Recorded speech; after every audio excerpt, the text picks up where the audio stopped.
Tetapi kita boleh lihat bagaimana gubahan muzik ini yang dibuat. Saya percaya A.Ali memainkan peranan penting dalam gubahan ini. Seterusnya pada tahun 83, Generasiku, tajuk album dengan lagu Gerhana. Kita boleh dengar banyak intro gitar yang digunakan. So A.Ali jugalah yang saya yakin sangat A.Ali yang memberikan sumbangan, contribution. Seterusnya 84, Seniman Jalanan, Keroncong Untuk Ana.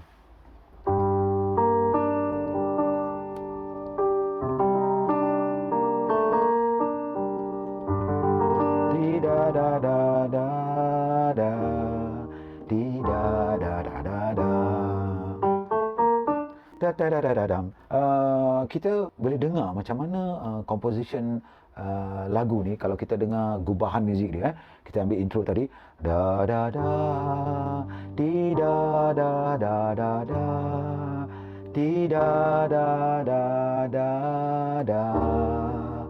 Kat sini kalau ikutkan dia patutnya is a chord 5. Dia patut D major 7, di da da. Tetapi saya sungguh kagum sebab chord ni dia masuk D minor. D minor, di da da da da da, dan diikuti dengan da da da da da.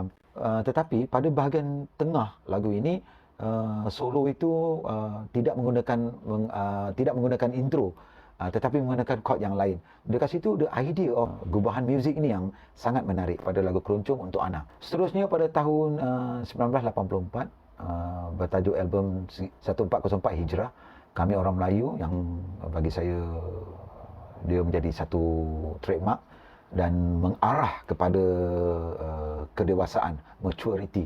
Lepas itu keluar lagu Keroncong Untuk Ana yang kedua, yang saya mainkan tadi pada peringkat awal, yang saya sebut saya bukan penyanyi tadi. Tahun 85 pada tajuk album Duit-Duit, lagu pun top dengan lagu Duit-Duit. Pada tahun 89, album solo. Ini kita tengok pada fasa pertama, M. Nasir sudah keluar daripada kumpulan Kembara dan buat pada album solo. Tetapi lagu yang menjadi hit pada ketika itu adalah lagu Mustika. Lagu Mustika ni saya suka sangat sebab M. Nasir pun akan main lagu ni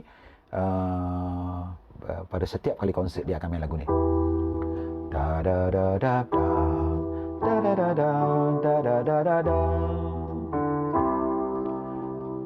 da da da, da da da da da, da da da da da da da da, da da da pam pam.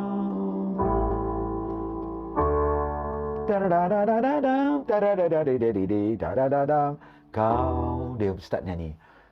Yang menarik bagi saya, album solo pada tahun 1989 ni, kumpulan Kembara dah tak ada lagi. Jadi ada a new arranger masuk dekat sini. Saya pernah bertanyakan pada ketika ini M. Nasir menggunakan hikmat Eddie Marzuki atau dipanggil Abang Eddie. So lagu ini Eddie Marzuki yang main. So gubahan ni saya yakin gubahan yang dibuat oleh Eddie Marzuki. Tuan-tuan boleh tengok pada Eddie Marzuki punya gubahan muzik pada album-album dan artis yang lain. Boleh tengok pada diskograf yang dikeluarkan oleh sahabat saya. Ada link nanti yang saya letak di bawah ni nanti. Okey, kita masuk kepada fasa kedua. Fasa kedua ni pada tahun 1992 M. Nasir keluarkan lagu Saudagar Mimpi. Saudagar Mimpi pada tahun 1992 ni di mana saya pertama kali saya terlibat dalam album ini secara 100%. Di mana album ini saya terlibat, bagaimana saya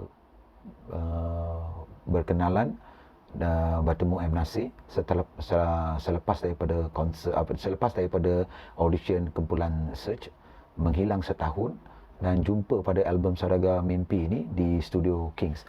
Tetapi apa yang saya nak kongsikan ialah album Saudagar Mimpi ini ada ramai yang letak idea dari segi arrangement dia.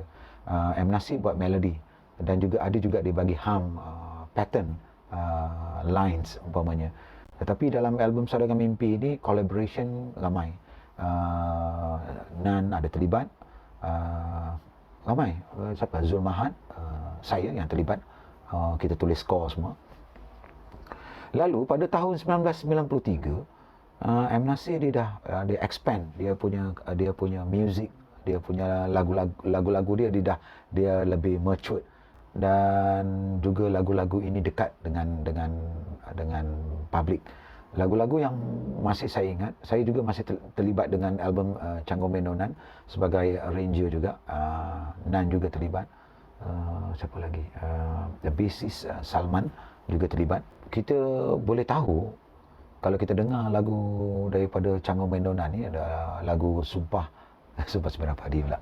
Mentera Semerah Padi adalah lagu yang menjadi hit dan menjadi lagu yang penting dalam satu-satu acara. So maknanya lagu-lagu M Nasir ni dia berakar dan kuat kepada satu bangsa tu. Jadi kalau tak minat dengan lagu Mentera Semerah Padi, boleh aja minat dengan lagu Bonda, dan juga kalau minat dengan lagu yang agak boleh dinyanyikan dengan kanak-kanak, boleh aja kita dengan lagu anak-anak kita. Itu fasa kedua. Jadi muzik dalam fasa kedua ni dia lebih kematangan muzik sangat jelas, kerana ada muzik programming. Pada ketika itu sound engineer Wan namanya, dia banyak buat programming bantu, dengan juga dibantu oleh Nan juga. Untuk fasa ketiga pula, ini adalah fasa daripada 2001 sehingga 2006. Album dia ada Finik Bangkit dan Sang Pencinta. So lagu-lagu dia Langgam Pak Dogo yang selalu kita boleh dengar dalam radio, Bila Rumi Menari, Hijab Kekasih, Oh Anak. 2006 dalam tajuk album itu Sang Pencinta tu ada lagu Bahtera Rauda, Tujuh Nafas Lagi, Destinasi Eternity. So lagu-lagu ni bagi saya dia lebih advance. Dia lebih advance tu pasal pada masa ini yang selalu dekat dengan rakaman ni Nan selalu hadirkan diri. So programming ni memang banyak Nan ada bikin. Dia punya muzik untuk 3 fasa ni, kalau kita tengok daripada fasa 1, 2 dan 3 sangat berbeza.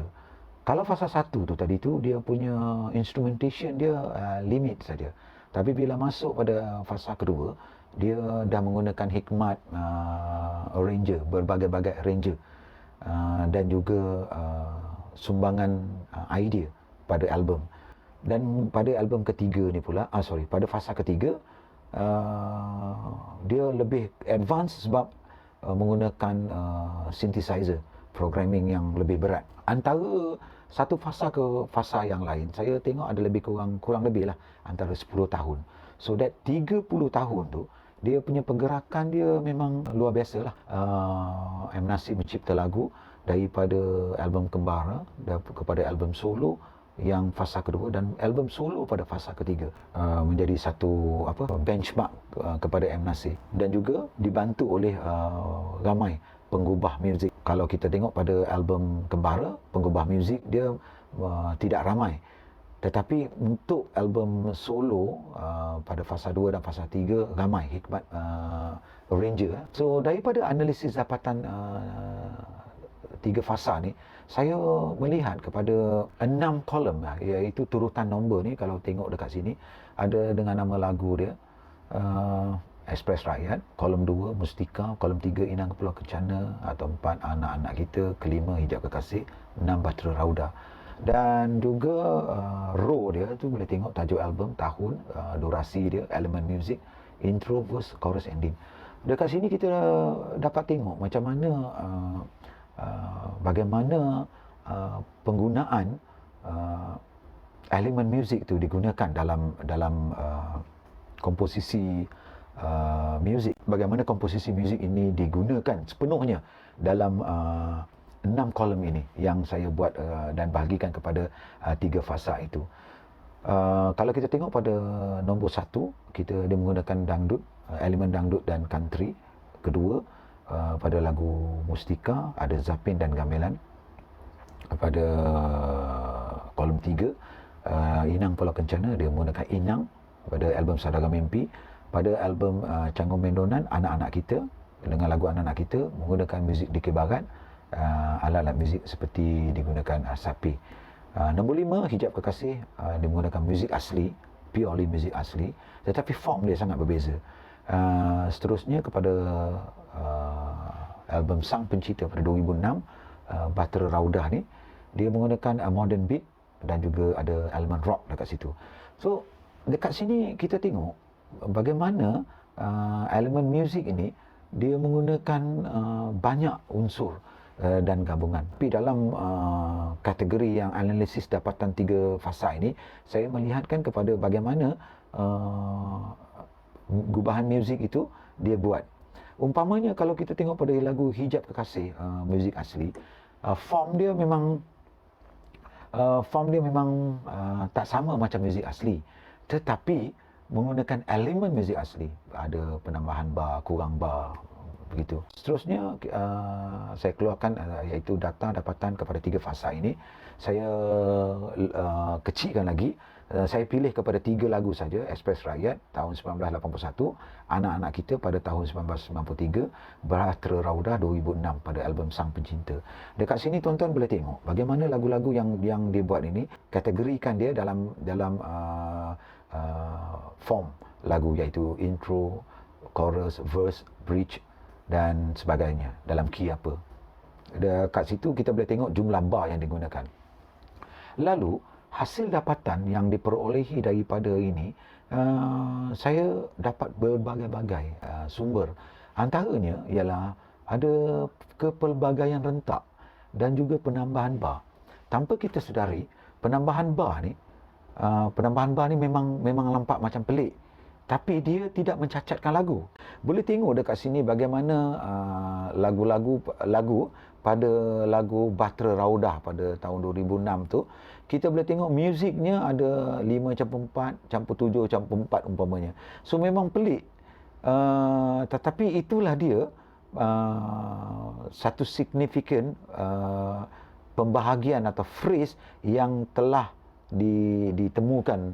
Jadi selepas ini mungkin saudara-saudara boleh mendengar sendiri macam apa yang saya maksudkan tu, boleh kira bar tu sendiri macam mana. Baiklah, sehingga itu sahaja yang boleh saya kongsi untuk setakat ini. Semoga anda mendapat manfaat daripada analisis ini. Sampai jumpa lagi. Sekian, terima kasih.